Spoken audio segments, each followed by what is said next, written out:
Hello, everybody. This is Love from Above by your sibling spirit guides. I'm Maureen, and this is my brother.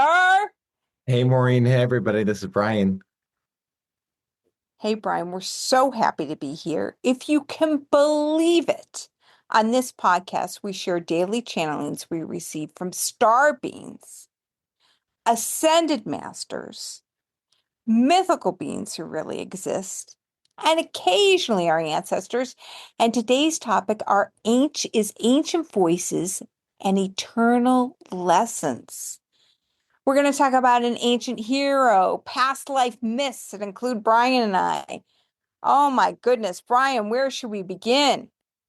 I know, so much good stuff to get into it. Let's just jump into it. So, this is from December 23rd of 2024, an ancient ruler named Nimrod. And you put a note there, Nimrod was a biblical figure said to have established the first major cities after the flood. For example, Babylon, how do you pronounce it? Akkad or Akkad Uh, Nineveh. and Nineveh. Okay. The one we wish to The one we wish to regale you with stories upon this morning is a glorious king of the past. He ruled centuries before the Dark Ages were completed. This was indeed a time of sorrow and woe. The humans toiled at hard labor and lived short and difficult lives. There was little regard for another's well-being outside your own personal familial responsibilities. This caused warring factions within neighborhoods. When we see this from above, our consultations begin and a best path forward is determined. In this particular junction, a man was ascertained as the best solution for this problem. An enlightened leader can change the course of history, even if the temporal realm of their actual ruling status is but minimal in actual days. You see this repeatedly in your history where rulers who ruled briefly flame like a shining star and alter the course of the world as you may know it. This ruler was one such case. We are gratified for his allowing us to utilize his bodily functions to enlighten the course of the planetary trajectory to brighter fields. Now is such a time where we wish for the light to pervade and exist within all who wish to dwell in peace and harmony. To see the spreading of this light is essential for the well-being of the unified nature of your natural course of life. It's not enough for your life to be sufficiently pleasing, welcoming, and comforting to your own personal self, for your children and loved ones. To be successful, the entire nation must work together as one to bring forth the light. We encourage the unification of many beings working together, whether it be with regards to a knitting circle, a book club, a sporting event, or a political rally. All of these are opportunities to unify with the united whole. So great message about, I love that about the unification and working together with others. What's your biggest takeaway? Yeah, and it's interesting about this ancient leader, Nimrod, and how, as always, there's solutions that, we're never alone. There's always help for us. And, if they see us struggling as a society, as a nation, then they are coming up with the best path forward. And yeah, a leader can, change the course of history, change the course of many people's lives. I mean, you look at, just like Jesus Christ, who died at what, like 33? Is that when he died? I don't know. I think around then. And yeah, changed the course of history. So,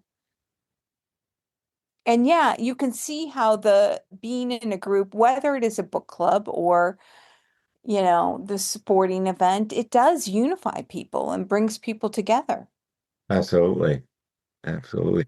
I wasn't familiar with Nimrod. I don't think I've heard, I don't, it didn't ring a bell. How about with you?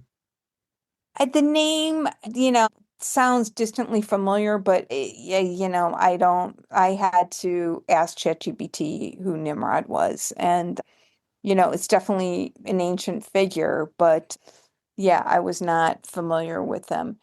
I'll tell you, we'll go on to the next one. This is a problem with my channeling brother. I don't know if I've ever told you this, but so to channel, you have to be totally open, of course.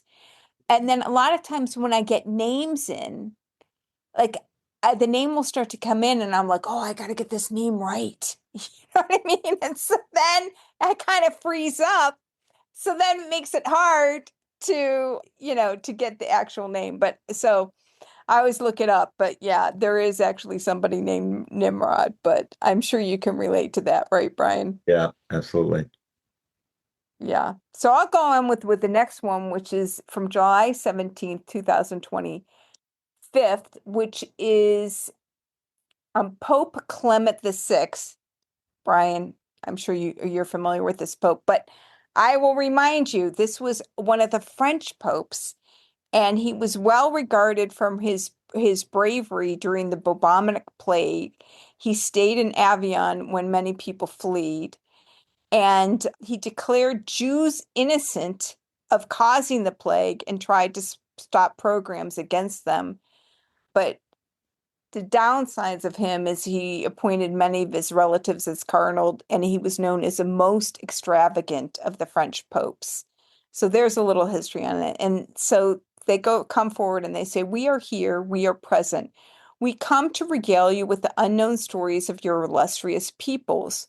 Oh, how we wish the correct stories of your past were recaled in your daily broadcast. As a peoples have much you have accomplished. Mountains have been scaled, seas explored, the inner realms as well. Oh, how we wish these stories would broaden your understandings of the true nature of your beloved home. These details are obscured. We attempt to correct these deficiencies. We begin with the story of your Pope, Pope Clement VI. This Pope was renowned for his enlightenment of being. This was the sad nature of his ulterior self, which cloaked the inner magnitude of his glorious being. We worked with this Pope for a brief moment. Our hopes were extended that the rightful information would ultimately be received. This was not the case. The dead ends, the fear, the retraction of previously extended offers. We hold no grudges and understand complicitly the true nature of the interior self. Still, we cannot help but to try to make these initial forays. So isn't that interesting? They tried to work with this Pope, but didn't work out. Yeah, it is interesting. Uh, yeah, I don't remember anything about Pope Clement, but it's something that you have to look up. But it I love how it's the sad nature of his ulterior self cloaked his inner magnitude of his glorious being. So that sums it up really nicely. But yeah, they've worked with almost every major leader, and as we've talked about, but in the other sessions, so no surprise there. Yeah, and when I looked him up, the most famous thing that he's looked on, and that's what I guess they would, my guess would they would help with is, and imagine this. And then I was thinking, we kind of did the same to gay people with AIDS, but Jews were killed because they were blamed for the plague. And, it's just not that people with AIDS were killed, but I mean, there was a lot of discrimination and harmful effects for people who were sick and needed help. But yeah, that was his big claim to fame is he didn't leave the city when everyone else was leaving, and he really tried to help the Jews. And but yeah, interesting. I mean, just really, really interesting. And they're right. We don't know our rightful history. Like the true history is not available for most people to understand. Yeah, very true. We've mentioned that quite often from these messages. So the last one we have here is from April 6th of 2024, Past Life in Nepal. we are the watchers. We wish to regale you with the story of your illustrious past. There are many figures that we could call forth. However, we turn now to a rather unknown figure, but one who secured a positive future for the earthly planet. This was indeed a loving couple who resided in secret in the I can't say it, Himalayan mountains. Himalayan. Yeah. Their love united the planet and brought forth two mountains. You put, is that correct? It's not quite correct. This couple was indeed reunited in secret with the Himalayan mountains. Their love grew so that the trees blossomed in the winter and the water bubbled and frothed year round. This allowed for abundance of nutrients from which the villagers and surrounding people enjoyed. For who would want warmer weather and greater foodstuffs? This was a result of their synergetic energies, which combined to form a greater love that expanded within the area that they resided in. Although their love was secret due to the personal nature of their other contractual obligations, the love was evident to all who could see them. This could be witnessed by many outside the planetary area as well. The same can be true with you and your brother. Should you choose to align your energies during this week-long visit, the energetic forces which you can create is a physical thing. It's tangible. Although unseen to the human eyes, it's observable from outer space. Wow. We encourage you to ignite in a dedicated focus to bring forth meditations of love and abundance to this beautiful planet and beyond the galaxy. This will secure the energies required for this house and shall affect the deeper, wider resonances that surround this area. This is important to do at this important juncture of time.